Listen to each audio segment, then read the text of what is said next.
की शुरुआत में हम जैक टोरेंस नाम के इंसान को देखते हैं जो एक होटल में मिस्टर उलमन से मिलने आया होता है। उलमन इस बड़े और शानदार होटल के मैनेजर थे और जैक इस होटल में केयर टेकर का जॉब पाने के लिए मिस्टर उलमन से मिलने आया था। इस होटल का नाम था ओवरलुक होटल और ओवरलुक हर साल सिर्फ 15 मई से लेकर 30 अक्टूबर तक ही खुला रहता था। बाकी के टाइम इस रीजन में इतनी ज़्यादा बर्फ गिरती थी कि कोई भी आम इंसान यहाँ आ जा नहीं सकता था।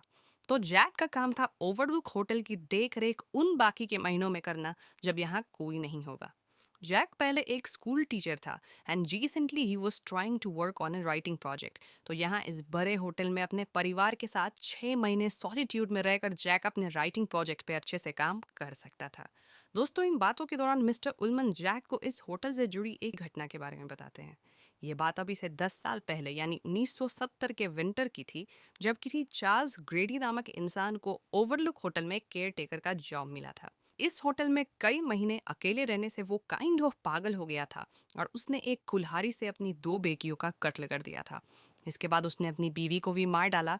फिर उसने तीनों की लाशों को एक कमरे में रखा एंड फाइनली उसने खुद को एक बैरल गन से गोली मारकर अपनी जान ले ली थी। पुलिस का कहना था कि चार्ल्स को केबिन फीवर हुआ था, जिसकी वजह से वो पागल हो गया था। मिस्टर उलमन जैक को ये बातें बताना जरूरी समझे और जैक इस कहानी से बिल्कुल भी परेशान नहीं हुआ। जैक का कहना था कि उसकी फैमिली भी इस घटना से परेशान नहीं होगी and he was ready to take the job. दूसरी तरफ हम वेंडी नामक एक औरत को देखते हैं जो कि जैक की बीवी थी और वेंडी का एक छोटा बेटा था जिसका नाम डैनी था। डैनी को पता था कि उसके पिता ओवरलुक होटल में जॉब लेने गए हैं और वो इस बात से खुश नहीं था। यहाँ हम व्यूअर्स देखते हैं कि डैनी का एक इमेजिनरी फ्रेंड भी था जिसका नाम टोनी था। डैनी अपनी उंगलियां हिलाकर टोनी की आवाज में बोलता था एज इफ टोनी कोई और ही बंदा हो, और वेंडी इस बात को काफी लाइटली लेती थी क्योंकि वेंडी को लगता था कि ये डैनी का बचपना है। तो इसके बाद हम वॉशरूम का सीन देखते हैं जहाँ डैनी ब्लश कर रहा होता है और वो अपने इमेजिनरी फ्रेंड टोनी से बात कर रहा होता है। टोनी बोलता है कि जैक को ओवरलुक होटल में जॉब मिल चुकी है और वो वेंडी को ये इन्फॉर्म करने के लिए फ़ोन करेगा। सरप्राइजिंगली हम व्यूअर्स देखते हैं कि जैक सचमुच वेंडी को फ़ोन करके जॉब मिलने की खुशखबरी देता है। इसके बाद बाथरूम में टोनी बोलता है कि उसे ओवरलुक होटल नहीं जाना है और इस बात पर डैनी उससे पूछता है कि आखिर ओवरलुक जाने से टोनी को क्या प्रॉब्लम है।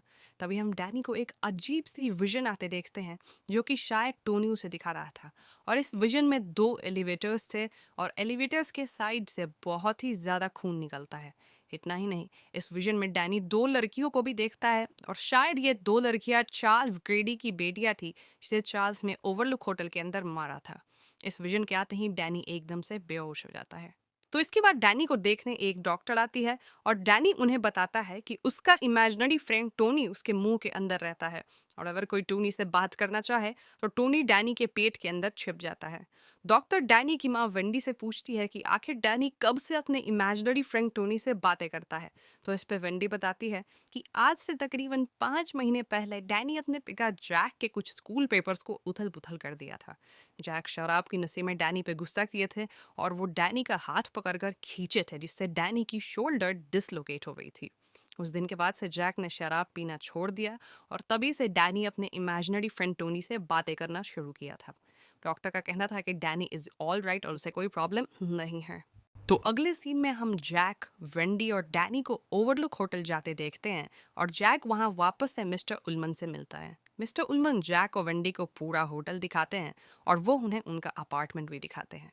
इस कॉन्वर्सेशन के दौरान हम व्यूअर को पता चलता है कि ओवरलुक होटल सन 1907 में बननी शुरू हुई थी और इस होटल को बनने में 2 साल लगे थे।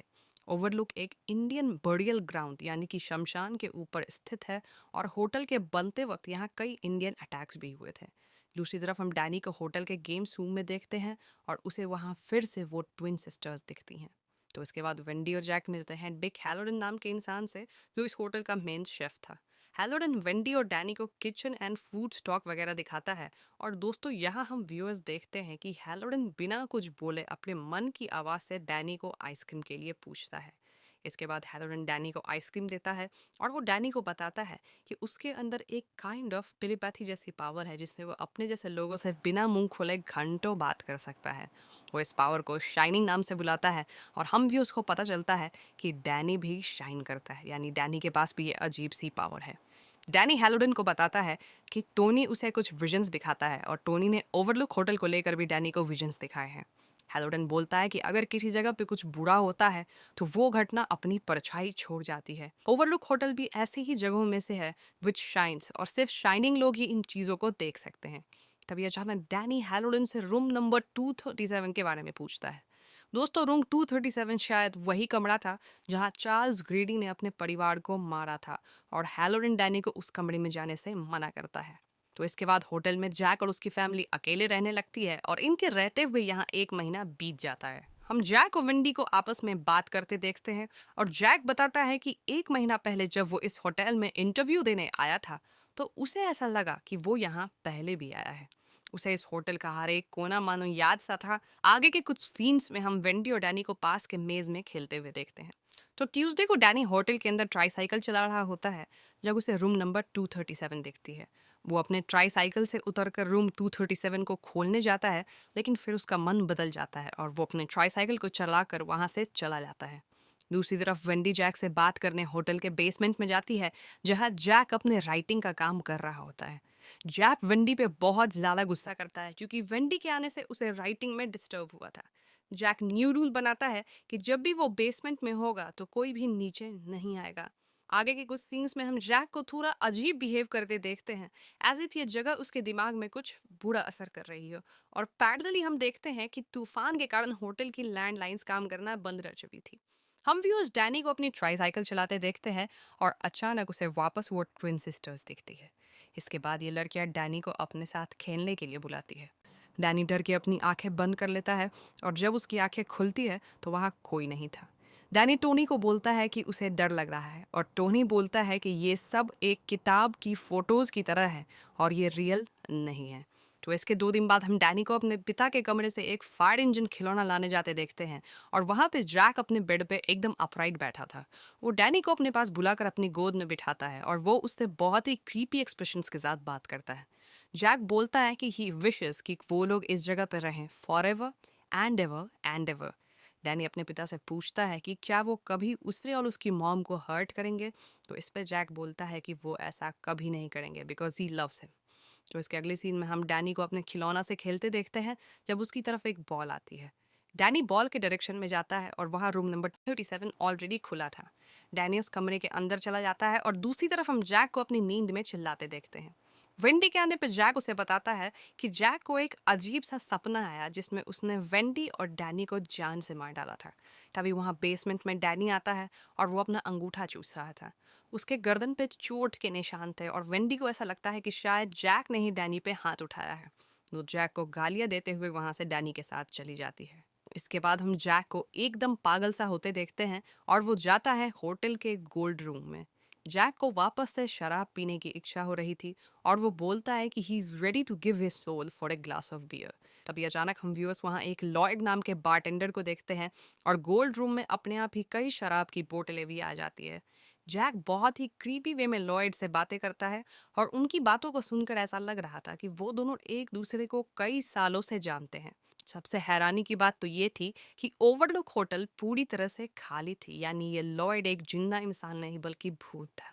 जैक लॉयड को बोलता है कि उसने डैनी को चोट नहीं पहुंचाया है और वेंडी उसे सिर्फ इसीलिए ब्लेम कर रही है क्योंकि आज से 3 साल पहले उसने गलती से डैनी की शोल्डर डिसलोकेट कर दी थी। दोस्तों, आप अगर यहाँ गौर कीजिएगा तो मूवी के स्टार्ट में वेंडी ने बोला था कि ये शोल्डर डिसलोकेट वाली इंसिडेंट 5 महीने पहले हुई थी, लेकिन इस सीन में जैक का कहना था कि ये इंसिडेंट 3 साल पहले हुई थी। तभी उस गोल्ड रूम में वेंडी आती है और वो बोलती है कि डैनी को रूम नंबर 237 में किसी औरत ने मारने की कोशिश करी है। जैक रूम नंबर 237 में जाता है जहां उसे एक नेकेड औरत सेड्यूस करती है। जब जैक उस औरत को किस करता है तो उस औरत की शरीर अचानक से सड़ने लगती है और वो एक घोंसली बुढ़िया में तब्दील होकर जैक की तरफ आती है। जैक रूम से फौरन भागता है और इसी थीम में हम डैनी को काइंड ऑफ चोक होते हुए भी देखते हैं। डैनी अपनी टेलीपैथिक एबिलिटीज का उपयोग करके डिक हैलोडन से कांटेक्ट करता है जिससे हैलोडन को पता चलता है कि डैनी और विंडी की जान खतरे में है। हैलोडन फौरन ही होटल ओवरलुक तक पहुंचने के लिए फ्लाइट बुक करता है ताकि वो इन्हें बचा सके।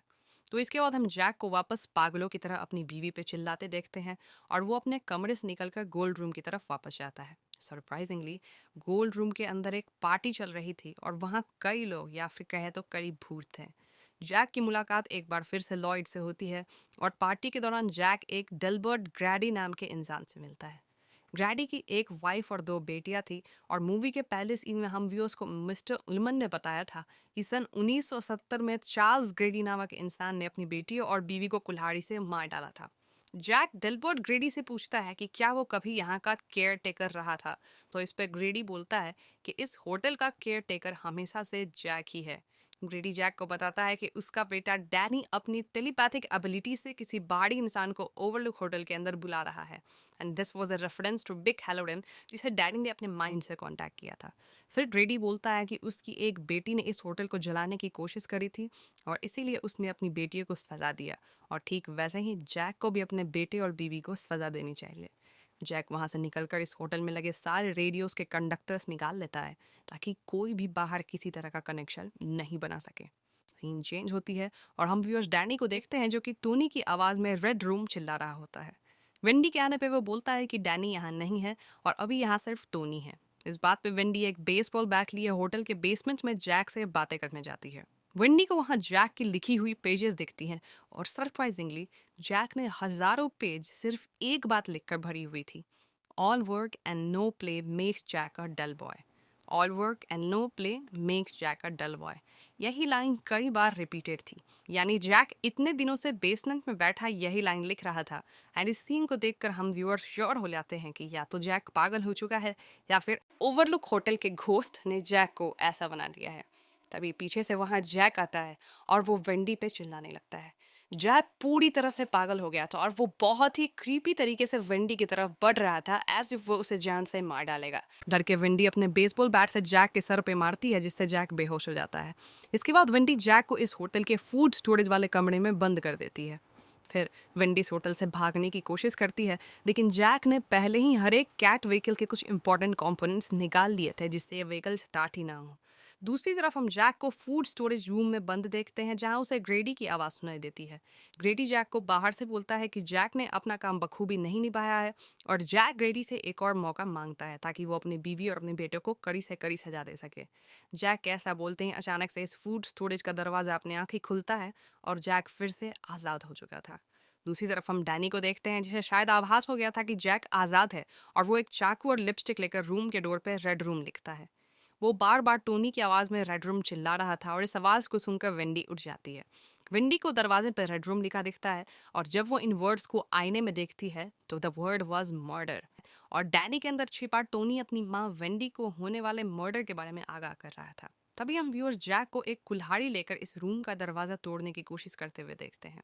वेंडी फौरन ही डैनी के साथ बाथरूम में छुप जाती है और वो डैनी को बाथरूम के खिड़की से होटल के बाहर भेज देती है। ये खिड़की काफ़ी छोटी थी और वेंडी खुद इससे बाहर नहीं निकल पाती है, और उसी वक्त जैक बाथरूम का दरवाज़ा को भी तोड़कर लॉक खोलने की कोशिश करता है। वेंडी एक चाकू से जैक के हाथों पे हमला करती है और तभी अचानक सभी को किसी व्हीकल के चलने की आवाज़ सुनाई देती है। दरअसल डिक हैलोडेन इस होटल तक डैनी और वेंडी की मदद करने पहुंच गया था और वही इस व्हीकल से आया था। जैक फौरन ही यहाँ से वापस होटल के एंट्रेंस की तरफ जाता है क्योंकि वो पहले हैलोडेन को जान से मारने की सोचता है। हैलोडेन होटल के अंदर आता है और उसके आते ही जैक उस पर कुल्हाड़ी से हमला करके उसे जान से मार डालता है। इसके बाद जैक पीछा करने लगता है डैनी का और डैनी भागकर होटल के सामने वाले मेज में घुस जाता है। दूसरी तरफ हम वेंडी को होटल के अंदर इधर उधर भागते देखते हैं जहाँ उसे कई भूत दिखते हैं। एक बियर कॉस्ट्यूम वाला इंसान विथ प्रीवियस होटल ओनर, एक डेड बॉडी, कुछ स्केलेटन्स और वो एलिवेटर एंड ब्लड वाली सीन्स। मेज के अंदर डैनी के फुटप्रिंट्स को देखकर जैक उसका पीछा कर रहा था और डैनी बहुत ही चालाकी से अपने फुटप्रिंट्स को बैक ट्रेस करके छुप जाता है। जैक इन फुटप्रिंट्स को देखकर कंफ्यूज होता है और चूंकि डैनी रोज इस मेज में अपनी माँ के साथ खेलता था उसे बाहर का सही रास्ता याद था और वो भागकर बाहर निकल जाता है। वेंडी भी होटल के बाहर आती है और वो डैनी को लेकर इस होटल से दूर भागती है। ये दोनों हैलोडेन के लाए हुई व्हीकल में बैठकर यहाँ से भाग जाते हैं। दूसरी तरफ हम जैक को देखते हैं जो कि मेज में बुरी तरह से खो गया था और उसे इस बात से सबसे ज्यादा गम था कि he was not able to kill his family. अगले दिन सुबह हम जैक को बर्फ में जमा हुआ देखते हैं और mostly he was dead, and then आती है मूवी की लास्ट सीन। हम व्यूअर्स गोल्ड रूम में लगे कुछ पोर्ट्रेट्स को देखते हैं और इनमें से एक पोर्ट्रेट में हम जैक की तस्वीर देखते हैं जो कई लोगों के साथ पार्टी करते हुए दिख रहा था। द प्रॉब्लम हियर वाज कि ये फोटो 4 जुलाई 1921 की थी, जबकि मूवी की कहानी 1980 की है। मूवी यहीं पे खत्म हो जाती है। अब दोस्तों, मुझे पता है कि आप सभी लोग एकदम से कंफ्यूज होंगे कि आखिर मूवी में हुआ क्या और इतनी सिंपल स्टोरी होने के बावजूद ये फिल्म इतनी हाईली रेटेड क्यों है। अब आप पूछेंगे कि एम्ब्रियो जैक को 1921 वाली फोटो में क्यों देख पाते हैं। तो इसका जवाब ये है कि वो फोटो सिर्फ इतनी सी बात सिग्निफाई करती है कि आखिर किस किस को इस होटल ने कंज्यूम किया है। तो अब तक तो आप समझ ही रहे होंगे कि जैक को शराब की आदत थी और वो अपनी इस आदत को छोड़ने की कोशिश कर रहा था। ओवरलुक होटल आने के बाद कहीं ना कहीं जैक अकेला सा हो गया था और उसके अंदर शराब की तलब और भी ज़्यादा बढ़ गई थी। ना मैं आपका ध्यान ले देना चाहूँगा चार्ल्स ग्रेडी के मर्डर वाले इंसिडेंट पे, जो कि सन 1970 में हुई थी और जैक इस होटल में 1980 में एज ए केयर टेकर आया। यानी इस होटल में पिछले 9 साल से जो केयर टेकर्स थे उनके साथ कुछ भी बुरा नहीं हुआ होगा। तो आखिर जैक के साथ ही ऐसा क्यों हो रहा था। इसका जवाब सिंपल है कि ओवरलुक होटल्स के भूत खुद किसी भी इंसान को हानि नहीं पहुंचा सकते हैं। इंस्टेड वो बस लोगों के दिमाग के साथ खेल के उन्हें पागल सा बना देते हैं। अब अगर कोई इंसान दिल से अच्छा है तो उसे बहकाना आसान नहीं होगा, लेकिन कोई इंसान अगर बुरा है तो उसके अंदर के बुरे चीज़ों को बाहर निकाल कर उसे बहकाना काफ़ी आसान है। इसका सिंपल एग्जाम्पल है वेंडी और जैक। जैक जब डिफरेंट स्पिरिट्स को देखता है तो वो स्पिरिट्स उसे खुद की ही फैमिली को मारने के लिए बहकाती है, लेकिन वेंडी जब इन स्पिरिट्स को देखती है तो उसे महसूस होता है कि उसके बेटे डैनी को उसकी ज़रूरत है। ऐसा इसीलिए क्योंकि जैक पहले से ही एक बुरा इंसान था और वेंडी एक अच्छी इंसान थी। अब आप लोग बोलोगे हाउ कैन आई से कि जैक बुरा था। तो इसका जवाब मैं आपको फिल्म में दिखाए गए कुछ प्रूफ्स के जरिए दूंगा। मूवी के लास्ट मिनट्स में वेंडी को ये वाली सीन दिखती है which represents the sexual relationship between the bear costumed man and the old owner of the Overlook hotel. ये सेम पोस्टर है जिसमें हमने डैनी को मूवी की शुरुआत में ब्रश करते हुए देखा था। नौ जब डॉक्टर डैनी से मिलने आती है तो डैनी अपने बेड पे कुछ इस पोस्चर में लेटा था। इतना ही नहीं, डैनी के पीछे एक बियर की पिलो थी which resembles the bear we saw in the last minutes of the movie. इसके अलावा जब जैक ओवरलुक होटल में अपने फैमिली के साथ मूव इन करने आता है तो वो एक मैगजीन पढ़ रहा होता है और ये मैगजीन है प्ले गर्ल मैगजीन। और अगर आप इस एडिशन के प्ले गर्ल मैगजीन को करीब से देखेंगे तो you will find this. No I know it's a very deep observation. और अगर आप व्यूअर्स को याद हो तो जैक जब रूम नंबर 237 में गया था तो वहाँ उसे एक नेकेड लड़की मिली थी और इस लड़की को देखकर जैक उसे इंस्टेंटली किस करने लग गया था। इतना ही नहीं, मूवी का वो सीन जब जैक को डरावना सपना आता है और हम व्यूअर्स डैनी के गर्दन पे चोट के निशान देख पाते हैं, clearly signifies something fishy. Danny के कमरे में दो बियर्स की फोटो थी और ठीक बाहर वाले कमरे में हम सेम पोस्टर में दो नेकेड बच्चों की पिक्चर्स देखते हैं। These small details in the movie इस बात को सिग्निफाई करती है कि जैक डैनी को अब्यूज कर रहा था, वो भी सेक्सुअली। जैक ने ही डैनी के गर्दन पे वो चोट पहुंचाए थे और जैक हमेशा से एक बहुत ही बुरा इंसान था। यही वजह है कि ओवरलुक होटल के स्पिरिट्स जैक के बुरे साइड को एकदम से बाहर लाकर उसे अपने ही परिवार वालों को मारने के लिए उकसाते हैं, क्योंकि यहाँ के स्पिरिट्स उन्हीं लोगों को ज़्यादा अफेक्ट करती है जो पहले से ही बूढ़े होते हैं। Good people can survive in this hotel easily. इन सभी थ्योरीज के अलावा अगर आप कैरेक्टर्स के ड्रेसिंग पे ध्यान देंगे तो आप अक्सर इस मूवी के एक्टर्स को रेड, व्हाइट या ब्लू ड्रेस में देखोगे, which certainly represents the history of American, because American flag की कलर भी ऐसे ही है। जब भी जैक वायलेंट होता है तो वो इन्हीं कलर्स के वार्म फील वाले कपड़े पहनता है और डैनी उसके ऑपोजिट वे में अमेरिकन अचीवमेंट्स रिलेटेड ड्रेसेस पहनता है, like Apollo 11 sweater which represents the new age and a better world. दोस्तों, द शाइनिंग मूवी के अंदर और भी कई सबलिमिनल मैसेजेस छुपे हैं। दोस्तों, आज की वीडियो में बस इतना ही। आपके पास कोई नई थ्योरी है तो उसे भी आप हमें कमेंट्स में ज़रूर बता दीजिए। अगर आपको ये वीडियो पसंद आए तो इसे लाइक और शेयर जरूर कीजिएगा और जाने से पहले हमारे चैनल को सब्सक्राइब करके बेल आइकन को दबाना बिल्कुल मत भूलिएगा